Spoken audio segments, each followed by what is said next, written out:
एक समय की बात है। एक गुरुजी महाराज और उनके दो शिष्य नामदेव और बलदेव किसी गांव में जा रहे थे।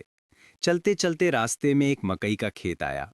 नामदेव स्वभाव से बहुत कम बोलता था, मगर जो बलदेव था वो बात की नींव उधड़ता था। मकई का खेत देखकर बलदेव ने गुरु महाराज से सवाल किया कि गुरुजी, इस मकई के खेत में जितने दाने हैं, क्या वे सब पहले से ही निर्धारित कर दिए गए हैं कि कौन इसका हकदार है और ये किस किस के मुंह में जाएंगे?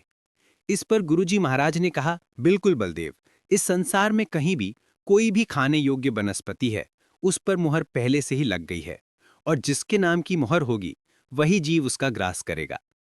गुरुजी की इस बात ने बलदेव के मन के अंदर कई सवाल खड़े कर दिए। बलदेव ने मकई के खेत से एक मक्का तोड़ लिया और उसका एक दाना निकालकर हथेली पर रख लिया, और गुरु महाराज से ये पूछने लगा, बाबा जी कृपया करके मुझे बताएं कि इस दाने पर किसका नाम लिखा है। इस पर गुरु महाराज ने जवाब दिया कि इस दाने पर एक मुर्गी का नाम लिखा है। बलदेव ने गुरुजी के सामने बड़ी चालाकी दिखाते हुए मकई का वो दाना अपने मुंह में फेंक लिया और गुरुजी से कहने लगा कि कुदरत का ये नियम तो बड़ी आसानी से टूट गया। बलदेव ने जैसे ही वो दाना निकला, वो दाना उसकी श्वास नली में फंस गया। अब बलदेव की हालत तीर लगे कबूतर जैसी हो गई। बलदेव ने गुरुजी से कहा कि बाबा जी कुछ कीजिए, नहीं तो मैं मर जाऊंगा। गुरुजी महाराज ने कहा, पुत्र मैं क्या करूं, कोई वैद्य या हकीम ही इसको निकाल सकता है। पास के गांव में चलते हैं, वहां किसी हकीम को दिखाते हैं।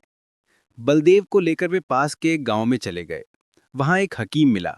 उस हकीम ने बलदेव की नाक में नसवार डाल दी। नसवार बहुत तेज थी। नसवार सूंघते ही बलदेव को छींकें आनी शुरू हो गईं।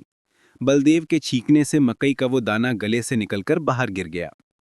जैसे ही दाना बाहर गिरा, पास ही खड़ी मुर्गी ने झट से वो दाना खा लिया। बलदेव ने गुरु नानक देव जी से क्षमा मांगी और कहा, गुरु जी मुझे माफ कर दीजिए, मैंने आपकी बात पर शक किया। इसीलिए कहते हैं, जिसके भाग्य में ईश्वर ने जितना लिख दिया उसको उतना ही मिलता है। हरे कृष्ण।